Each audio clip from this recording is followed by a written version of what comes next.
El origen de las cosas es uno de los temas primordiales en la historia de la filosofía. No es una excepción para el filósofo que conoceremos a continuación.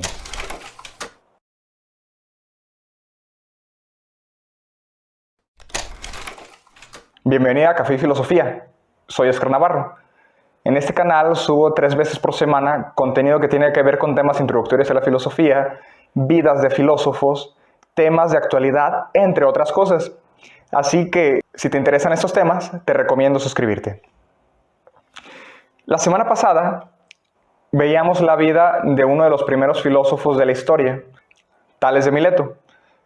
Si quieres saber de qué hablamos, te voy a dejar una tarjeta por aquí para que no te pierdas el video. El día de hoy vamos a hablar sobre otro personaje, probablemente discípulo de Tales de Mileto. Estoy hablando de Anaximandro de Mileto. Este filósofo nace hacia finales del siglo VII a.C. Una de las cosas más sobresalientes que tenemos de él es que compuso un tratado llamado Sobre la Naturaleza, del que solamente se conserva en la actualidad un fragmento. Pero este tratado es bastante importante. ¿Por qué? Porque se trata del primer tratado filosófico en la historia de Occidente. Y además de eso, del primer escrito en prosa por parte de los griegos. Entre otras cosas, Anaximandro fue probablemente más activo en la política que su maestro Tales. Incluso se dice que comandó una colonia desde la ciudad de Mileto hasta Apolonia. Con Anaximandro se profundizó sobre el problema del principio, un tema muy importante, sobre todo en los inicios de la filosofía. Únicamente que él difiere con su maestro. Él decía que el agua no era el principio, que el agua más bien era ya algo derivado de aquel principio. Para él, el arqué, el principio, es más bien algo infinito, y además de infinito, indefinido.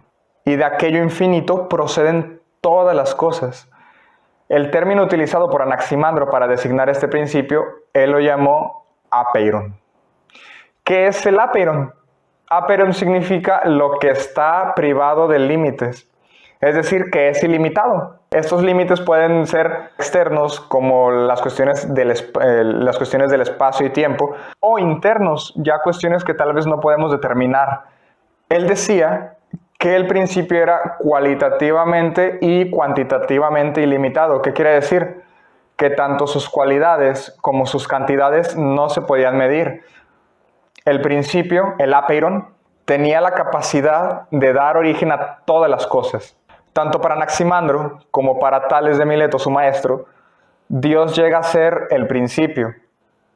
Únicamente cabe aclarar que aunque sí tenían cosas muy parecidas, no podemos pensar que estos filósofos tenían la concepción de Dios tal cual como la conocemos en la concepción judeocristiana. Esto no quiere decir que no existan analogías, simplemente no es exactamente la misma manera de concebirlo. Pero algo interesante es que aún así para estos filósofos no deja de existir un principio supremo del que derivan todas las cosas. Anaximandro decía que además de este Dios principal había dioses que más bien se convertirían en los mundos o los cosmos. Y sí, estoy hablando de cosmos en plural. ¿Por qué? Porque él decía que había numerosos cosmos. Pero él decía que mientras que el principio divino, el primer principio, no muere, los otros universos o los otros dioses sí tenían un principio y un fin. Nacen y al final terminan muriendo cíclicamente. Recordando el video del miércoles pasado, Tales de Mileto se planteó tal cual el problema del principio, más no le interesaba el cómo y el por qué todas las cosas dependían o venían de aquel principio. Simplemente estableció sus conclusiones sobre el principio, pero no fue más allá. No buscó por qué todo se origina de ahí. En cambio, Anaximandro sí llega a plantearse ese tipo de preguntas. Él hablaba de que el origen de todas las cosas es una especie de injusticia, mientras que la causa de corrupción, es decir, de la muerte de las cosas, era una especie de expiación de aquella injusticia. Por lo tanto, es muy probable que él considerara que el mundo estaba compuesto, o que todas las cosas estaban compuestas de una serie de contrarios que intentaban dominarse el uno al otro. Por ejemplo, frío, caliente, húmedo y seco, oscuridad y luz, etc. Muchos estudiosos en estos temas, y específicamente en la vida de este filósofo, creen que Anaximandro tenía cierta influencia de parte de los órficos. Si te interesa saber más sobre quiénes eran los órficos, te recomiendo que le des clic al botón de suscribirse para que no te pierdas los videos posteriores.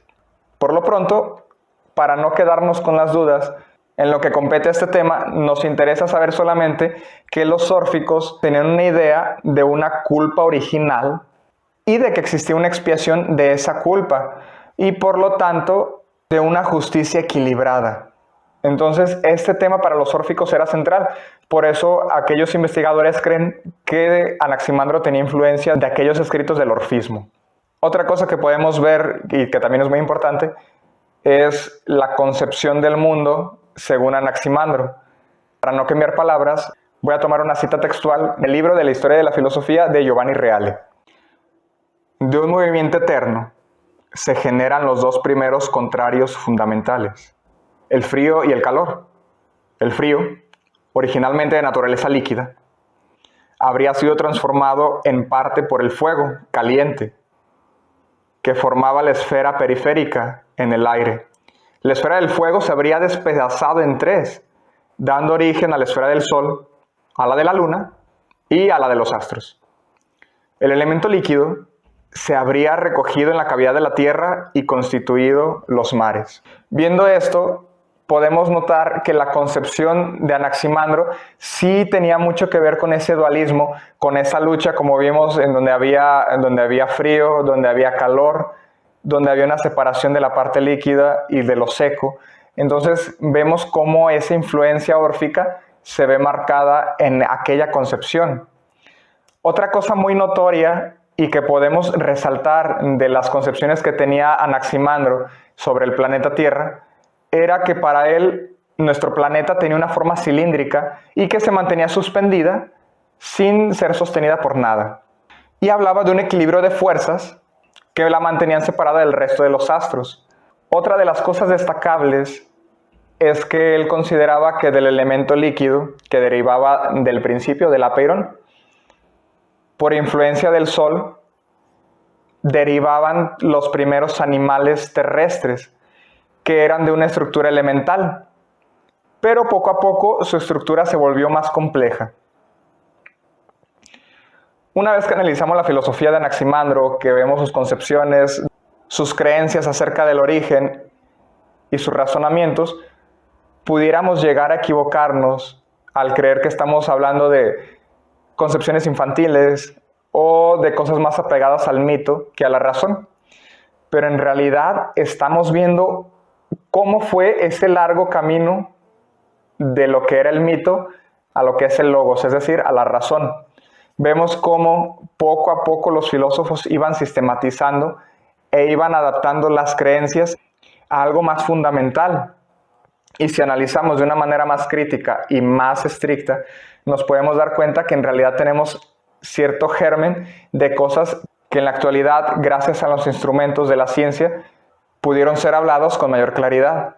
Por ejemplo, para Anaximandro, la Tierra no era una superficie plana. No logró, con los razonamientos de su tiempo, llegar a concluir que era de una forma esférica, pero él se daba cuenta que tenía ciertas curvaturas, de que estaba suspendida, de que había ciertas fuerzas que impedían que chocaran entre sí los planetas, los astros.